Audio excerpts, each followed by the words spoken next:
నమస్తే, welcome to hit TV. ఈ రోజు మనతో పాటు ప్రముఖ ఆధ్యాత్మికవేత్త, ఆస్ట్రాలజర్, అలాగే లైఫ్ కోచ్ ఆర్బి సుధా గారు మనతో పాటు ఉన్నారు. వారితో మాట్లాడి మరిన్ని విషయాలు తెలుసుకునే ప్రయత్నం చేద్దాం. నమస్తే మేడం. నమస్కారం అమ్మా. ఫైన్. మీరందరూ ఎలా ఉన్నారు? మేమంతా బాగున్నాం మ్యామ్. మ్యామ్, డిసెంబర్ నెలలో ఏ ఏ రాశుల వారికి ఎలా ఉండబోతుంది అంటారు? అంటే రాశి ప్రకారం మనం రాశి ప్రెడిక్షన్స్ కానీ సో ఫస్ట్ ఎప్పటికైనా సరే మనం మాట్లాడేది ఏంటంటే గోచారం మాట్లాడుకుంటాము. అంటే రాశి ఫలితాలు అంటాం తెలుగులో అనాలి అంటే. సో ఎప్పటికైనా సరే నవగ్రహాలు మూవ్ అవుతూనే ఉంటాయి, ఒక చోట ఉండవు. సో దాని ప్రకారమే మన రాశి ఫలితాలు చెప్పడం అనేది జరుగుతుంది. సో డిసెంబర్ నెలలో ఫస్ట్ గోచారం మాట్లాడి తర్వాత ఫలితాలు మాట్లాడుకుందాము. ఎప్పటికైనా నేను మొదలెట్టేది శనీశ్వరుడుతోనే మొదలెడతాను. సో లాస్ట్ మంత్ 28వ తారీఖు అంటే నవంబర్ 28వ తారీఖు ఆయన రిట్రోగ్రేషన్ అంటే వక్రగతి పోయి డైరెక్ట్ అయ్యారనమాట. ఆయన ఏంటంటే మీనంలో ఉన్నారు. అలాగే మనం చూసామని నెక్స్ట్ గ్రహం చాలా బలమైన గ్రహం, అన్ని బ్లెస్సింగ్స్ ఇచ్చే గ్రహం మనం ఎప్పుడు గురు గ్రహం మాట్లాడుకుంటూ ఉంటాము. గురువు ఏమో ఉచ్చ స్థితి నుంచి ఆయన మళ్ళా ఏంటంటే మిథునానికి వెళ్తున్నారు. అంటే ఏంటి, వక్రగతి పట్టి ఆయన మిథునానికి వెళ్తున్నారు అనమాట. ఎప్పుడు అది December 5th అనమాట. అలాగే సన్ అందరికీ తెలుసు, సన్ అంటే బ్రైటెస్ట్ స్టార్ అని కూడా చెప్తాము. అలాగే షైన్ అయ్యేది అదే. అన్ని గ్రహాలు మనం సూర్యుడు ముందే చెప్పుకుంటూ వస్తాం. సో సూర్యగ్రహం ఏంటంటే ధనుస్కి December 16th కి మూవ్ అవుతున్నారు అనమాట. అలాగే మార్స్ ఏంటంటే ప్రస్తుతం వృశ్చికంలో ఉన్నారు. ఆయన 6th December కి ధనుస్కి మూవ్ అవుతున్నారు. అలాగే మనం నెక్స్ట్ మాట్లాడుకోవాల్సింది శుక్రాచార్య కూడా, ఆయన కూడా ఏంటంటే 20th of December కి మనకేంటంటే ధనుస్కి మూవ్ అవుతున్నారు. ప్రస్తుతం వృశ్చికంలో ఉన్నారు. మళ్ళా ఇంకోటి ఏంటంటే మన బుద్ధికి ఇప్పుడు చెప్పుకుంటూ ఉంటాం అంటే ఏంటి, బుధుడు ప్రస్తుతం ఏంటంటే తులలో ఉన్నారు.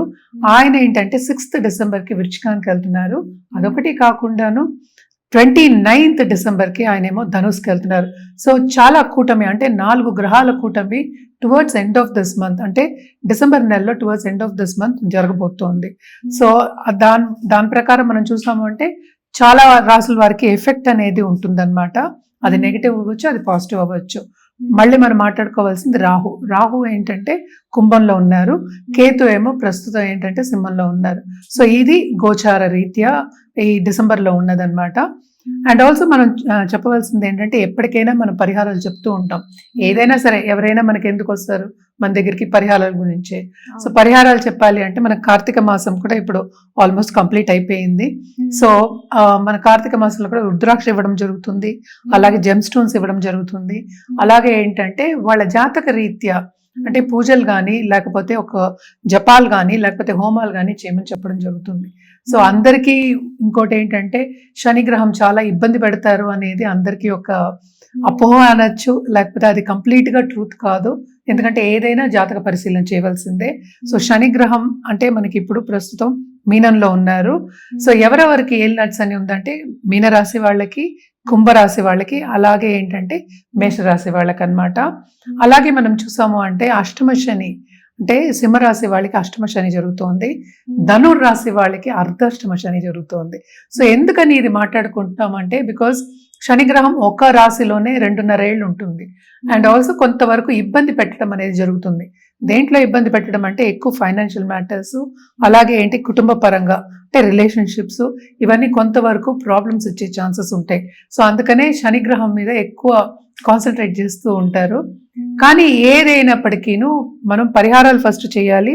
అదొకటి కాకుండా జాతక రీత్యా పరిహారాలు చేయడం అనేది వెరీ వెరీ ఇంపార్టెంట్. అందుకనే నేను చెప్పింది, రుద్రాక్షలో కూడా నేను చాలా రీసెర్చ్ చేసి పెట్టున్నా. సో ఏ రాశి వాళ్ళకి ఏది వేసుకోవాలి, ఏ ముక్కి వేసుకోవాలి అనేది కూడా చెప్పడం జరుగుతుంది. ఏదైనా సరే మనం మాట్లాడేది ఏంటంటే మనకు రాశి వారిగా మాట్లాడుతున్నాము అంటే ఒక ఆస్పెక్టే తీసుకుంటున్నాం. ఇంకా నవగ్రహాలు ఉన్నాయి అంటే రాశి అంటే చంద్రుడు ఎక్కడ ఉంటే అది రాశి. సో రాశి వారిగా మాట్లాడుతున్నాం. కానీ మొత్తం జాతకం పరిశీలించిన తర్వాత దశా విశేషాలు చూసుకున్న తర్వాతే ఒక పరిహారం ఇవ్వడం అనేది జరుగుతుంది. సో జనరల్ పరిహారాలు అంటే ఎప్పటికైనా సరే దేవి పూజలు చేయమని చెప్తాం, శక్తి పూజలు.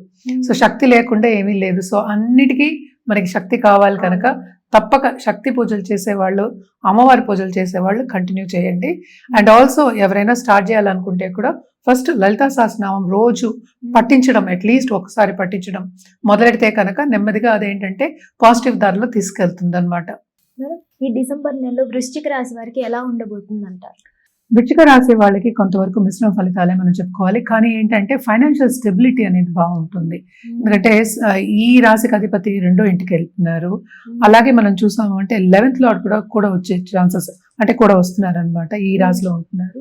అదొకటి కాకుండా సన్ మనం చూసామంటే 10th లార్డ్ సెకండ్ హౌస్. తప్పక కెరియర్ డెవలప్మెంట్ అనేది చాలా బాగుంటుంది. వృశ్చిక రాశి వాళ్ళకి ఈ మంత్ అంతా కొంతవరకు లక్ అనేది ఫేవర్ అవుతుందనే చెప్పుకోవాలి. అలాగే మనం చూసాము అంటే 3rd and 4th lord 5th లో ఉన్నారు. సో లక్ అనేది చాలా బాగుంటుంది వీళ్ళకి, ఎస్పెషలీ బిజినెస్ పీపుల్కి. అంటే ఏంటి, లక్ అంటే కొంత ఆపర్చునిటీస్ రావడమే, అలాగే వాళ్ళకి తగిన ఆపర్చునిటీస్ రావడం, అది మనం తీసుకుని చేయడమే కదా లక్. సో తప్పక లక్ అనేది చాలా ఫేవర్ అవుతుంది అనమాట. అలాగే మనం చూసాము అంటే కొత్తగా పెళ్ళైన వాళ్ళకు కూడా కొంతవరకు అనుకూల పరిస్థితి నెలకొండే ఛాన్సెస్ కూడా ఉన్నాయి. ఎందుకంటే 7th లార్డ్ ఏమో 2nd లో పడుతున్నారు, అంటే వీనస్. అంటే ఇప్పుడు కూడానే ఉన్నారు, అంటే ఈ రాశిలోనే ఉన్నారు. 20th కేమో మనకి ధనుస్కి వెళ్తున్నారు. సో 2nd లో ఏంటంటే కూటమి జరగబోతోంది. Especially after 20th of December కొంతవరకు వీళ్ళకి మిశ్రమ ఫలితాలు చెప్పుకోవాలి. అప్పటి వరకు చాలా బాగుందన్నమాట. అలాగే నిరుద్యోగులకి ఉద్యోగ అవకాశం వచ్చే ఛాన్సెస్ కూడా మనకి ఎక్కువ కనిపిస్తున్నాయి అన్నమాట. ఎందుకంటే బిజినెస్ పార్ట్నర్షిప్ రావడం కానీ, కొత్త పార్ట్నర్స్ చేరడం కానీ, అలాగే స్టార్ట్అప్ ఐడియాస్ రావడం కానీ వీళ్ళకి చాలా బాగుంది, బ్రహ్మాండంగా ఉంటుందనే చెప్పాలి. అదొకటి కాకుండా 2nd and 5th lord 8th లో పడినప్పటికీ ఆ గోచారం అంటే రిట్రోగ్రేషన్ లో ఉన్నారు. అంటే జూపిటర్ ఏమో మనకి వక్రిచ్చున్నారు. అయినప్పటికీ కూడా కొంతవరకు వీళ్ళకి తప్పక ఈ నెల అంతా ఎంజాయ్ చేసే ఒక మంత్ కింద మనం చెప్పుకోవాలన్నమాట. తప్పక వీళ్ళకి ఏంటంటే స్టేటస్ ఇంప్రూవ్ అయ్యే ఛాన్సెస్ ఎక్కువ కనిపిస్తోంది. అలాగే ఫైనాన్షియల్ స్టెబిలిటీ ఇందాక చెప్పాను కదా, తప్పక ఫైనాన్షియల్ స్టెబిలిటీ అనేది కొంతవరకు వీళ్ళకి బాగానే ఉంటుంది ఈ మంత్. అంటే ఏంటి, దుబారా ఖర్చులు అనేది ఎక్కువ ఉండదు. ఖర్చు అనేది పెట్టాలి, పెట్టకపోతే ఎలాగా. సో తప్పక ఖర్చు అనేది ఉంది. అలాగే ఏంటంటే పై చదువులకి వెళ్ళాలి అనుకున్న వాళ్ళు కానీ, పై చదువులకి ఇక్కడి నుంచి విదేశాలకు వెళ్ళాలి, నేను ఎగ్జామ్స్ రాసాను, నేను బాగా పాస్ అవుతాను అని అనుకునే వాళ్ళందరికీ తప్పక వాళ్ళకి సక్సెస్ అవుతారు. అంటే సక్సెస్ఫుల్గా ముందుకు సాగుతారు అని చెప్పడం జరుగుతోంది. ఈ నెల అంతా కొంతవరకు మంచి సూచనలు కనిపిస్తున్నాయి వృశ్చిక రాశి వాళ్ళకి అని చెప్పాలన్నమాట. మరి వీళ్ళకి ఎటువంటి పరిహారాలు చేస్తే మంచిది అంటారు? వీళ్ళు తప్పక ఏంటంటే సుబ్రహ్మణ్య స్వామికి నిత్యం పూజ చేయడం మంచిది. మనం ఎప్పుడు నిత్యమే చెప్తాము. మంగళవారం తప్పక పాలాభిషేకం చేయించుకుంటే ఇంకా మంచిది. చాలా మంది ఏంటంటే పిల్లలు లేరు, పిల్లలు అంటే వాళ్ళని పైకి తీసుకురావాలి, లేకపోతే ఏదో ఒక అడ్డంగా వస్తుంది, వాళ్ళు సరిగా లేరు అనుకున్న వాళ్ళందరికీ తప్పక ఇది బాగా పనికొస్తుంది అనమాట.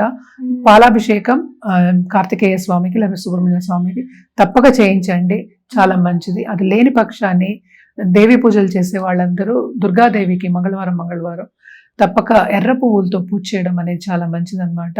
అలాగే దుర్గా కవచం చదువుకోండి, చాలా చాలా మంచిది. యాక్చువల్గా సప్తశతి కూడా చదువుకోవచ్చు.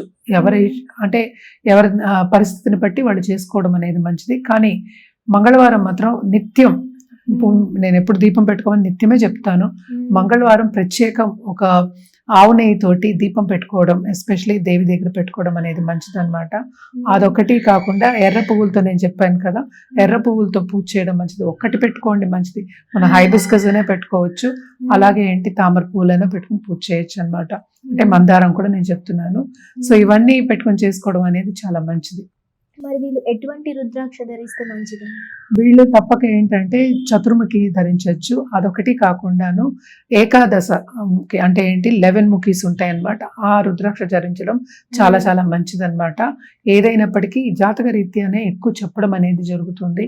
కానీ వీళ్ళు కూడా ఏంటంటే కంటిన్యూస్గా దుర్గాదేవి కానీ జపం చేయడం కానీ, లేకపోతే అష్టోత్తరం వినడం కానీ, అష్టోత్తర పూజలు చేయించుకోవడం కానీ, ఇవన్నీ చేసుకోవడం మంచిది.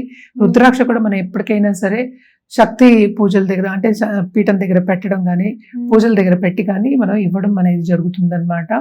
సో జాతక రీత్యా ఇవ్వడం, జాతక రీత్యా ధరించడం అనేది వీళ్ళకి చాలా మంచిది. మరి వీళ్ళు ఏ కలర్ వేసుకుంటే మంచిది అంటారు? తప్పక వీళ్ళు ఏంటంటే ఆరెంజ్, అలాగే reddish orange colour with gold చాలా బాగుంటుంది వీళ్ళకి. దాంతో పాటు ఏంటంటే వీళ్ళు మంగళవారం, నేను ఎందుకని రెడ్ ఎక్కువ చెప్తూ ఉన్నాను.